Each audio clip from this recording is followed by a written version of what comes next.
நல்லது பண்றதுக்கு அரசியலுக்கு வாங்கடா, கொள்ளை அடிக்கிறது கொலை பண்றதுக்கு மாடா அரசியலுக்கு.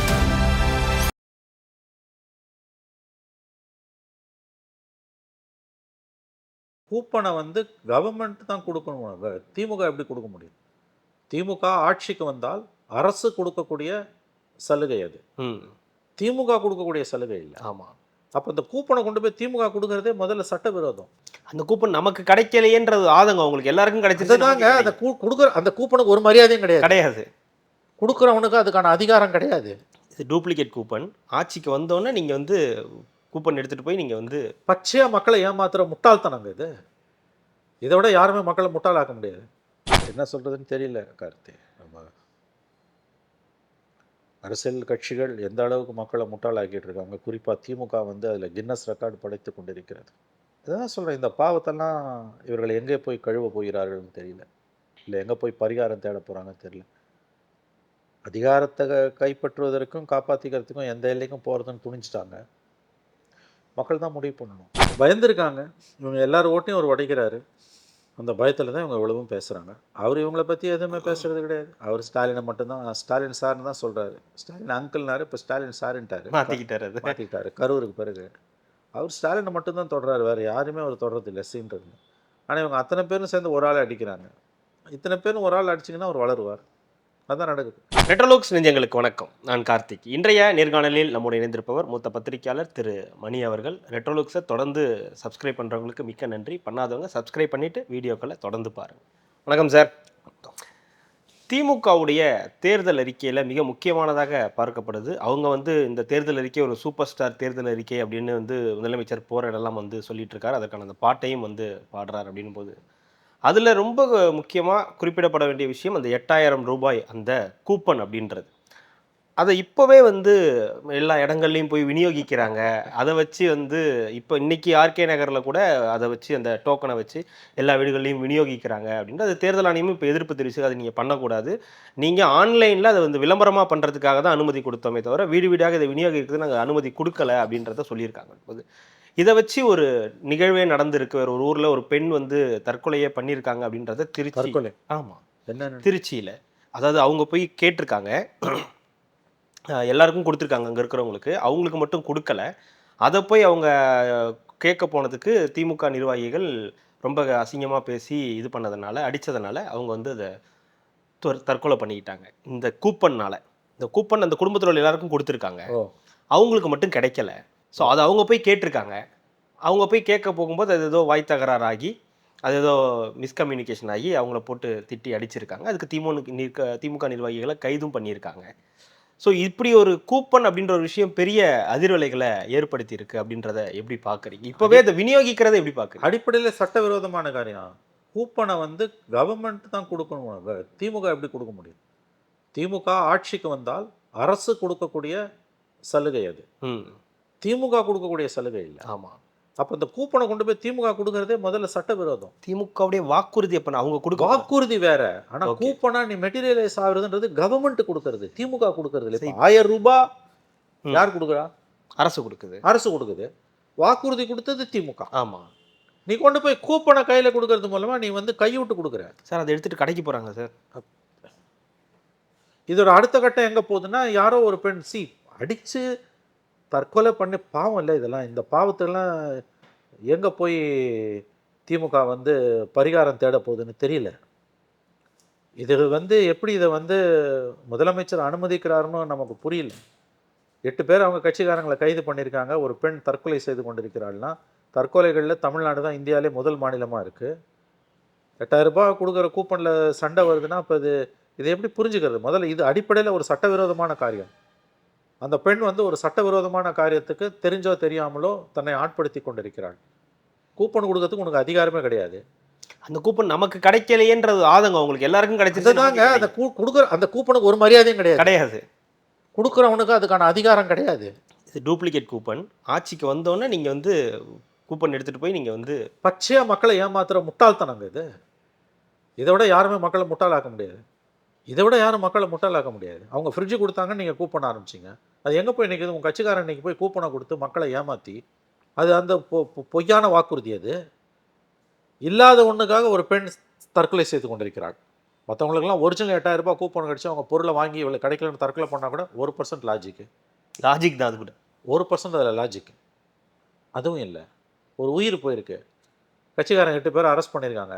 எலெக்ஷன் கமிஷன் லேட்டாக, வழக்கம் போல் லேட்டாக சினிமாவில் கடைசியில் போலீஸ் வரும்ல, அந்த மாதிரி லேட்டாக எலெக்ஷன் கமிஷன் விழித்து கொண்டு இதை தடை செய்திருக்கிறது. அதுக்குள்ளே ஒரு உயிர் போயிடுச்சு. 8 பேர் திமுக அரெஸ்ட் பண்ணியிருக்கீங்க.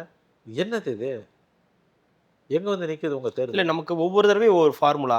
ஆர்கே நகர் ஃபார்முலானா டோக்கன் 20 ரூபா டோக்கன். ஆமாம் அதுக்கு முன்னாடி வந்து திருமங்கலம் ஃபார்முலா இருந்துச்சு. ஆமாம். அதுக்கப்புறம் வந்து ஸ்ரீரங்கம் ஃபார்முலா ஒன்று இருக்குது. ஸ்ரீரங்கம் ஃபார்முலா இருக்குது. அதுக்கப்புறம் பட்டி ஃபார்முலா. பட்டி ஃபார்முலா. ஆமாம். இப்போ இது கூப்பன் ஃபார்முலா. புத்தியே இல்லை ஜனங்களுக்கு. அந்த கூப்பனுக்கு ஒரு மரியாதையும் கிடையாது. அதுவும் திமுகவோட வாக்குறுதி தேர்தலில் ஜெயித்த பிறகு அதுக்கு முதல்ல ஒரு திட்ட வரையறை போடுவாங்க, ஜியோ போடுவாங்க. ஆமாம். கூப்பன் யாருக்கு கிடைக்கும், கூப்பன் எங்கே கிடைக்கும்? ரேஷன் கடையில் தான். ரேஷன் கடை தான் நோடல் ஏஜென்சி. அதை எடுத்துன்னு போய் எந்த கடையில் கொடுக்கலாம்? இதெல்லாம் செய்யறதுக்கு அவங்களுக்கு 3 வருஷமாக அது ஆகும்.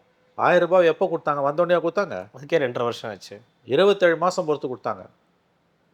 21 மே 7 ஸ்டாலின் முதலமைச்சர் ஆகிறாரு. 23 செப்டம்பரில் தான் 1000 ரூபாய் ஸ்கீம் வருது. 2.5 வருஷம் பொறுத்து வருது கிட்டத்தட்ட. இப்போ ஜனங்களுக்கு புத்தி இல்லை. ஜனங்களோட அதான் ஒருத்தனை ஏமாற்றணுன்னா முதல்ல அவன் ஆசையை தூண்டணும்ல. அதுதான் செஞ்சுன்னு கிடக்குறாங்க. இந்த கூப்பன் எடுத்துன்னு கடைக்கு போகிறாங்கன்னா என்ன பண்ணுவீங்க நீங்கள்? போகிறாங்க சார். போனாங்களா இல்லை, போகிறாங்க. எடுத்துகிட்டு போய் கேட்குறாங்க. கடையில் இந்த மாதிரி கேட்குறாங்க. கூப்பன் கொடுத்துருக்காங்க, பொருள் கொடுங்க இந்த பொருளுக்கு அப்படின்ற மாதிரி கேட்குறாங்க. இந்த கூப்பனே சட்ட விரோதங்க. அவங்க கொடுத்துருக்கக்கூடாது. திமுக அதை கொடுத்துருக்கக்கூடாது. அப்பட்டமான விதிமீறலில் திமுக ஈடுபட்டிருக்குது. அதில் கொடுமை என்னென்னா, இல்லாத ஒன்றுக்காக ஆசைப்பட்டு ஒரு பெண் உயிரை இழந்திருக்கிறாள்.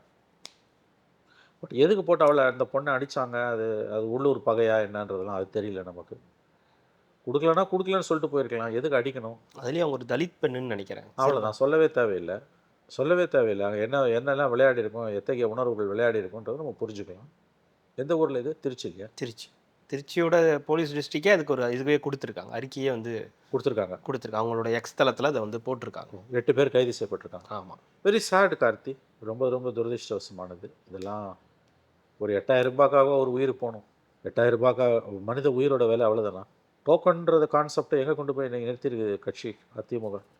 இது ஒரு பெரிய பரவலாக இது ஒரு உயிர் போனது அப்படின்றத தாண்டி இது பரவலாக எல்லா தமிழகமெங்கும் இப்போ பரவிக்கிட்டு இருக்கு. இந்த 8000 ரூபா கூப்பன்றது சென்னை உட்பட எல்லா நகரங்க. Election commission தூங்குதுங்க. கும்பகாரண தூக்கத்தில் இருக்கிறது எலெக்ஷன் கமிஷன். இரும்புக்காரன் கொண்டு ஒடுக்கி இருக்கணும். 4 கேண்டிடேட்டை டிஸ்குவாலிஃபை பண்ணணும். 4 தொகுதியில் டிஸ்குவாலிஃபை பண்ணுன்றேன். நீங்கள் பச்சையாக மக்களை ஏமாத்துறீங்க. இது ஒரிஜினல் டோக்கன் நினச்சிட்டு வாங்குறான் இல்லையா? அதை தூக்கி போய் கடைக்கு போகிறான். அது ஸ்கீம் வந்ததுக்கு அப்புறம் கூட எப்படி இருக்குன்னு தெரியாது. அதுதான் நான் சொல்கிறேன். அந்த ஸ்கீம் வந்த பிறகும் சில குறைஞ்ச முதல் வருஷமோ கண்டிப்பாக பண்ண மாட்டான். பணம் கிடையாது ஒன்று இல்லை. எந்த வருஷம் பண்ணாலுமே 8000 ரூபாய் கொடுக்குறாங்கன்னா கூட மோடஸ் ஆப்பரண்டி எப்படி இருக்குன்னு தெரியாது. நீ எந்தெந்த கடையில் வாங்கலான்றதும் தெரியாது. டோக்கன் உன் கையில் எங்கே வரும்? ரேஷன் கடையில் வரும். அந்த டோக்கனை நீ எந்தெந்த கடையில் போய் மாற்றலான்னா ப்ரைவேட் ஷாப்ஸில் தான் மாற்றணும். ப்ரைவேட் ஷாப்ஸில் மாற்றணும்னா ப்ரைவேட் ஷாப்ஸுக்கும் கவர்மெண்ட்டுக்கும் அக்ரிமெண்ட் வேணும். எல்லா ப்ரைவேட் ஷாப்ஸும் ஒத்துக்க மாட்டாங்க.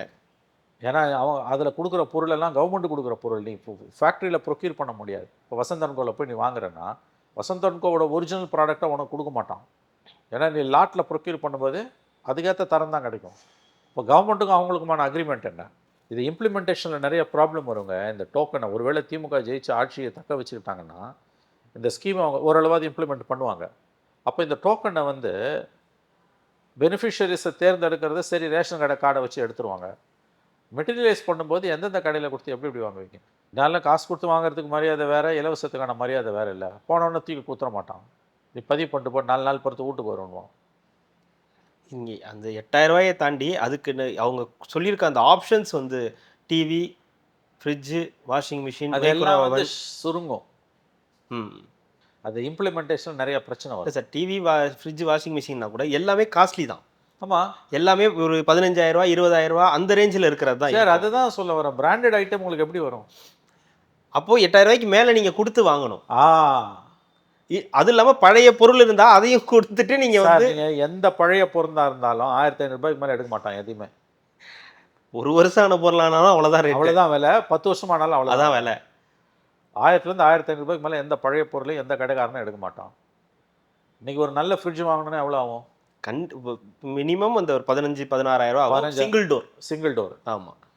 நீ 8000 ரூபாய் போட்டு உன் வீட்டு பழைய ஃப்ரிட்ஜ் 1000 ரூபாய்க்கு எத்தானா 9000 10,000 ரூபாய் தான், மிச்சம் 5000 ரூபாய் கட்டணும். அப்போ நீ 5000 ரூபாய் கட்டி ஃப்ரிட்ஜ் எடுக்கிற, ஆமா. எப்படி கிடைக்கும்? நீங்க 8000 ரூபாய் இல்லாம பிளஸ் ஒரு 5000 6000 7000 நீங்க போட்டு தான் இன்னொரு பொருள் எடுக்கணும். அந்த இடத்துல தோத்து போறீங்கல்ல, ஏமாத்துறீங்கல்ல மக்களை. ஆனா உங்களுக்கு 8000 கம்மி ஆகுதுல்ல அப்படின்னு அவங்களுடைய logic. சரிங்க, அந்த 5000 அஃபோர்ட் பண்ண முடியாதவங்க கதை என்ன? அந்த 8000க்கு என்ன இருக்கோ அதை வாங்கிட்டு போங்க. கரெக்டா 8000க்கு எந்த பொருளும் இருக்காது. எந்த பொருளுமே இருக்காதுல்ல. குறைவா இருந்தா என்ன பண்ணுவேன்? இப்போ 5000 ரூபாய் இருந்தா 1000 ரூபாய் கொடுக்க மாட்டான். அதுக்கு ஏதாவது நீ எக்ஸ்ட்ரா போட்டு வாங்கணும். நீ காசு போட்டு தான் வாங்கணும். கரெக்டா 1000 ரூபாய்க்கு பொருள் இருக்காது. இருக்காது. அவனோட ரெண்டாவது விஷயம் சார், இங்கேருந்து 8000 ரூபாய்க்கு எடுத்துகிட்டு போய் இப்போ நம்ம ஒரு பொருள் வாங்குறோம்னா 15000 ரூபாய்க்கு வாங்குறோம் அப்படின்னா அந்த பொருள் அவன் 15000 ரூபாய்க்கு தான் இவங்களுக்கு தருவாங்கன்னு என்ன நிச்சயம் இருக்கு? கொடுக்க மாட்டாங்க கார்த்தி. நீங்க வந்து 15000 ரூபாய் பொருளை வந்து நீங்க வந்து வாங்குறீங்க, இந்த கூப்பன் எடுத்துட்டு 20000 ரூபாய் கூட ஆக்கிடுவாங்களா? ஆக்கிடுவான்ல. இம்ப்ளிமெண்டேஷன்ல அவர் ஃப்ரிட்ஜ் அனௌன்ஸ் பண்ணிட்டாருங்க. சிம்பிளா அவர் ஃப்ரிட்ஜ் முடிஞ்சது. என்ன ஃப்ரிட்ஜ்? ஏது ஃப்ரிட்ஜ் நீங்க பாத்தீங்க, அது மினி ஃப்ரிட்ஜா கூட இருக்கலாம். சாக்லேட்லாம் பெரிய பணக்காரெல்லாம் கார்ல வச்சு எடுத்துட்டு போய் சாக்லேட்டு கேக்ஸ் எல்லாம் வச்சு எடுத்துட்டு போவாங்க. ஒரு சிங்கிள் மன் யூஸ்க்கு அது. இன்னும் சில பல அது மாதிரி கூட இருக்கலாம் அது. ஆனா நீங்க என்ன பண்ணீங்க, அந்த அவர் ஃப்ரிட்ஜுன்ட்டாரு, உங்களுக்கு தாங்கல. வாஷிங் மிஷின் சொன்னா நல்லா இருக்காது. வாஷிங் மிஷின் தான் இந்த ஜனங்க நம்ப மாட்டாங்க. ஏசிலாம் சரியா வராது, எல்இடினா விளங்காது. கூப்பன்ட்டீங்க. கூப்பனில் ஏகப்பட்ட கூதலில் ஒரு உயிரே போயிடுச்சு. 8 பேர் திமுக அரெஸ்ட் பண்ணியிருக்காங்க இல்லையா? Very sad. தேர்தல் பிரச்சாரம் வந்து இப்போ ஏதோ இது மாதிரி சிந்திக்கக்கூடிய விஷயங்கள் சார். கூப்பன் வரைக்கும் நம்மளே ஒரு கூப்பன் கொடுக்குது இந்த அரசு, ஜெயிச்சு வந்தால் உங்களுக்கு கூப்பன் கொடுப்போம் அப்படின்ட்டு சொல்கிறதே அசிங்கமாக இருக்கு. ஸ்கீமாக கொடுத்துட்டு போயிருக்கு. நம்ம பேசும்போது ஒரு அந்த பணம் கொடுக்கறத பற்றியே நம்ம வந்து நிறைய அஸ் குட் அஸ் மணிங்க. 8000 ரூபாய் கைவிட்டு கொடுக்குது அரசு. அவர் ஃப்ரிட்ஜு கொடுத்தாரு, நீங்கள் அதை மேட்ச் பண்ணணும். என்ன பண்ணுறதுன்னு தெரியல. 8000 ரூபான்ட்டிங்க. டிவி கொடுத்தாச்சு, எல்லாம் கொடுத்தாச்சு. ஈரான் சண்டை வந்து பேசாமல் அப்போ வரும்போது அது வரலன்னு நினைக்கிறேன். ஈரான் சண்டை இது பண்ணிட்டு போயிட்டுருக்கலாம் எனக்கு தெரிஞ்சு. எல்பிஜி எல்லாருக்கும் இல்லை, எலக்ட்ரிக் ஸ்டவ் அது அது இது இல்லை சார், பெரிய இதுவாக தெரியாது சார். தெரியாது நிறைவாக தெரியணும். ஆமாம், 8000 ரூபான்னு போது உங்களுக்கு அது ஒரு பெரிய அமௌண்ட்டா? எனவே இது ரொம்ப தவறான ஆரோக்கியமற்ற அரசியல். அதில் ஒரு உயிர் போயிருக்கின்றது ரொம்ப வருத்தமாக இருக்குது பார்க்க. இல்லை, எல்லாருமே இதை வந்து விஜய் உட்பட எடப்பாடி பழனிசாமி உட்பட எல்லாருமே வந்து எதிர்ப்பு தெரிவிச்சிருக்காங்க. அதுக்கான கருத்துக்களையும் வந்து தெரிவிச்சிருக்காங்க. ஆனால் இந்த மக்களுடைய விழிப்புணர்வும் தேவைப்படுது இல்லையா இந்த இடத்துல? கண்டிப்பாக மக்களோட ஒத்துழைப்பும் விழிப்புணர்வும் தேவைப்படுது. புத்தி இல்லை. ஆனால் இப்போ நீங்கள் பாருங்களேன், அந்த கொல்லப்பட்ட பெண், இது கொல்லப்பட்ட ரொம்ப நினச்சி பார்க்க முடியல. அப்படியே மனசு பிழியுது. ஆக்சுவலாக ஒன்றுமே இல்லாததுக்காக போய் ஒரு பெண் ஒரு 8000 ரூபாய்க்காக அதுவும் ஒரு தலித் பெண்ணுன்னும் பொழுது, நான் உங்களுக்கு அந்த திருச்சி டிஸ்ட்ரிக்டோட அந்த இது சொல்லலாம்னு நினைக்கிறேன். அதுக்குள்ளே அந்த போஸ்டே எடுத்துகிட்டு இருக்காங்க சார், திருச்சிராப்பள்ளியிலேருந்து. அப்படியா? எடுத்துட்டாங்க. இந்த போஸ்டே எடுத்துருக்காங்க. போட்ட போஸ்டே எடுத்துட்டாங்க. என்ன சொல்கிறதுன்னு தெரியல கார்த்தி. நம்ம அரசியல் கட்சிகள் எந்த அளவுக்கு மக்களை முட்டாளாக்கிட்டு இருக்காங்க. குறிப்பாக திமுக வந்து அதில் கின்னஸ் ரெக்கார்டு படைத்து கொண்டிருக்கிறது. அதான் சொல்கிறேன், இந்த பாவத்தெல்லாம் இவர்கள் எங்கே போய் கழுவ போகிறார்கள்னு தெரியல. இல்லை எங்கே போய் பரிகாரம் தேட போகிறாங்கன்னு தெரியல. அதிகாரத்தை கைப்பற்றுவதற்கும் காப்பாற்றிக்கிறதுக்கும் எந்த எல்லைக்கும் போகிறதுன்னு துணிஞ்சிட்டாங்க. மக்கள் தான் முடிவு பண்ணணும் இதெல்லாம். இதெல்லாம் நினைத்து பார்க்க முடியாத அவலமாக இருக்குது. 5 வருஷத்துக்கு ஒருத்தர் ஆட்சி மாறும். நீங்கள் ஒன்றும் நிரந்தரம் கிடையாது, மன்னர் ஆட்சி கிடையாது. இந்த தடவை ஜெயிச்சிங்கன்னா நிரந்தரமாக கிடையாது. இந்த தடவை தோத்தா என்ன, நீங்கள் நிரந்தரமாக தோற்றுருவா போகிறீங்க, அடுத்த தடவை ஜெயிக்க போகிறீங்க. அந்த புரிதல் இல்லாமல், அந்த அடிப்படை புரிதல் இல்லாமல் இவ்வளோ தூரம் பதவி மோகம் கொண்டு ஏன் இந்த எல்லைகளுக்கு இவர்கள் போக வேண்டும்? அதான் 5 வருஷம் ஆண்டுட்டிங்களே, ஒரு 5 வருஷம் ரெஸ்ட் எடுக்கிறது நான் குடியை மொழிகிட போகுது.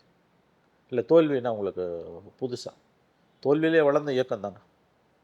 உங்களுடைய ஆயுளில் நீங்கள் 3/2 பங்கு அதிகாரம் இல்லாமல் எதிர்கட்சியாகத்தான் இருந்திருக்கிறீர்கள். 1/3 பங்கு தான் நீங்கள் அதிகாரத்தில் இருந்திருக்கிறீர்கள்.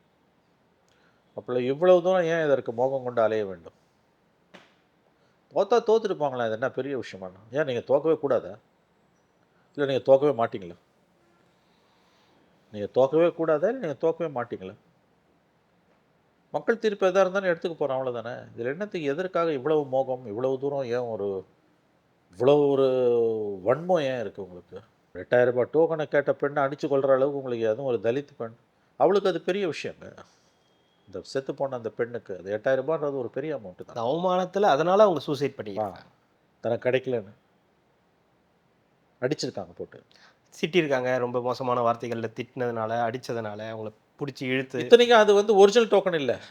அதுதான். அந்த பொண்ணு அது ஒரிஜினல் நினைக்கிறா இல்லையா? ஆமா. ஆக்சுவலா அவளுக்கு வர வேண்டியது அரசு வந்து உண்மையிலேயே இது நேர்மையான அரசா இருந்ததுன்னா, ஒருவேளை ஜெயிச்சு வந்தாங்கன்னா, அந்த பெண்ணுக்கு தானா கிடைக்க போகுது அது. ஒரு தலித் பெண்ணுன்னும் பொழுது அவ என்டைட்டில்மென்ட் இருக்கு அவளுக்கு. குடுக்கறது டூப்ளிகேட் டோக்கனுங்க. மாதிரி டோக்கன். மாதிரி டோக்கன் கிடைக்கல கேட்டவங்களுக்கு குடுத்து தொலைக்க வேண்டியது தானே. அதுக்கு ஒரு மரியாதையும் கிடையாதுல்ல.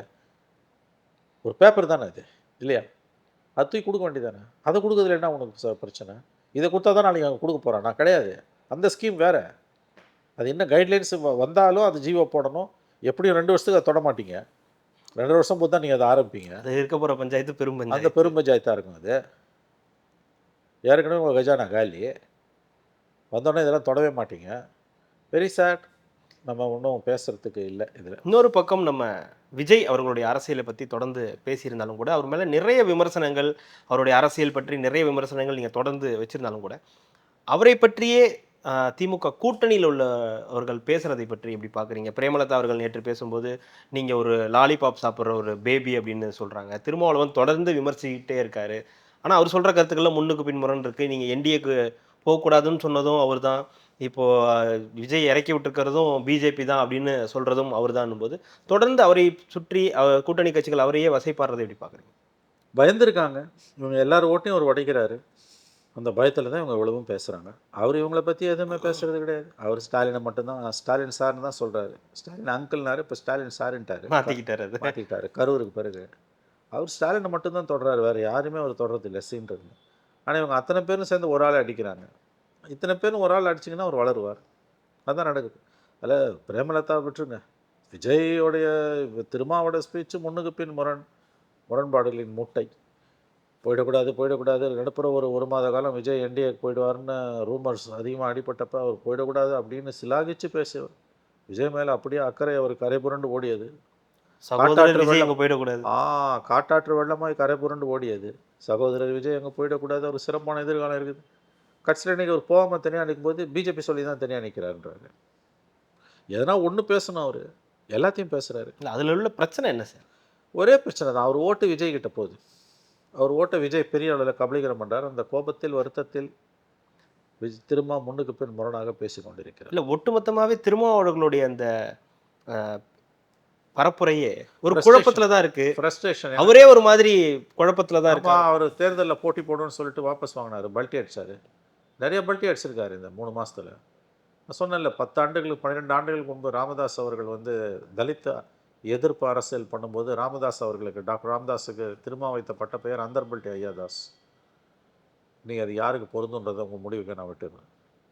மாற்றி மாற்றி இன்றைக்கி குட்டி கண்டம் போட்டு கொண்டிருக்கிறார் திருமா. அவருடைய அரசியல் நிலைப்பாடுகள் வந்து அவர் கட்சிக்காரர்களிடையே கடும் எதிர்ப்பை, வருத்தத்தை, சலிப்பை ஏற்படுத்தி இருக்கிறார்.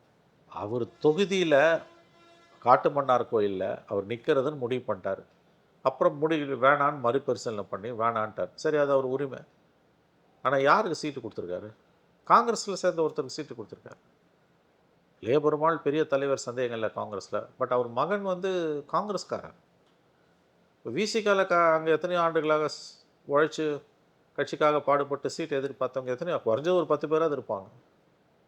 அத்தனை பேரையும் விட்டு நீங்கள் காங்கிரஸ்லேருந்து ஒருத்தரை கூப்பிட்டு வந்து அங்கே இறக்குமதி பண்ணியிருக்கீங்க. இதெல்லாம் எதுலேருந்து வருது அவருக்கு? எதுலேருந்து வருது? யார் ஜெயிச்சாலும் அவர் கண்ட்ரோல் இல்லை. அவங்க திமுக கண்ட்ரோலுக்கு போயிடுறாங்க. எம்எல்ஏஸாக இருக்கட்டும், எம்பிஸ் ஆகட்டும். இதுதான் உண்மை. இந்த உண்மை சுடும். சொன்னால் அவங்களுக்கு கோவம் வரும். திருமாவோட ப்ராப்ளம் இன்றைக்கி என்னென்னா, அவர் கட்சியில் அவர் யாரை எம்எல்ஏவோ எம்பியாவோ நிற்கிறதுக்கு சீட் கொடுத்து அவங்க ஜெயிச்சு எம்எல்ஏ எம்பி ஆனாங்கன்னா 90% அதில் ஆல்மோஸ்ட் 100% அவரை தவிர திமுக கண்ட்ரோலுக்கு போய்ட்றாங்க. இதுதான் அங்கே சிக்கல்.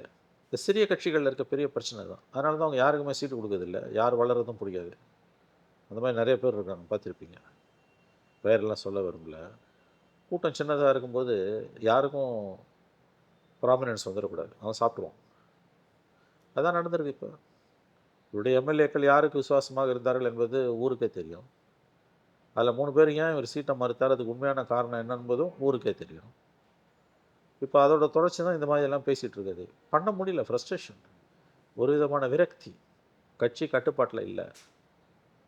வேண்ட வெறுப்பாகத்தான் இந்த கூட்டணியில் தொடர்கிறார். புதியதாக வந்த தேமுதிக இவங்கள விட அதிக முக்கியத்துவம் கொடுக்கப்படுது. சீட்டு மட்டும் இல்லை, முக்கியத்துவம் கொடுக்கப்படுது.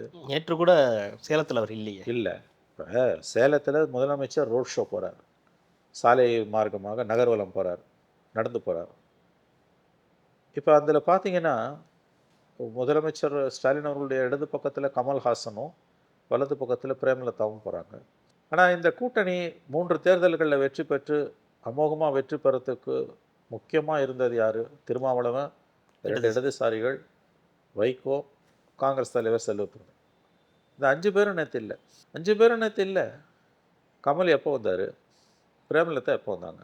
கூட்டணி கட்சிகள் வந்து எப்படி இதை பார்ப்பார்கள்? அவர்கள் இது எப்படி இது வெளியில் ஒன்றும் சொல்ல மாட்டாங்க. வெளியில் ஜால்ரா சத்தம் ஓங்கி காதை கிழிக்கிற அளவு கேட்கும்.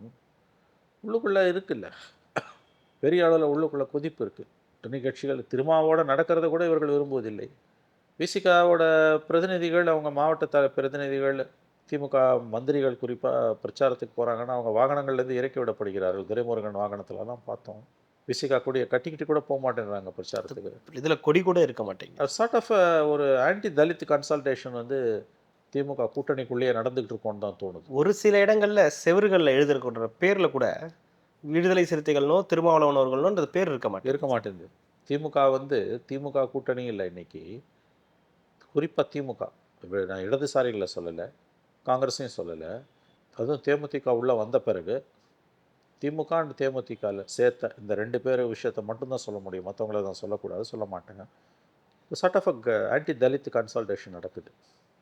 அது வெளிப்படையாக ராமதாஸ் பண்ணார் 13 இளவரசன் திவ்யா காதல் கதையில், தருமபுரி காதல் கதையில். இப்போ அது ரொம்ப சரப்ஷியஸாக, ரகசியமாக, நைச்சியமாக, வெளியில் தெரியாமல், அடையாளம் தெரியாமல், ஓசை இல்லாமல் நடந்து கொண்டிருக்கிறது.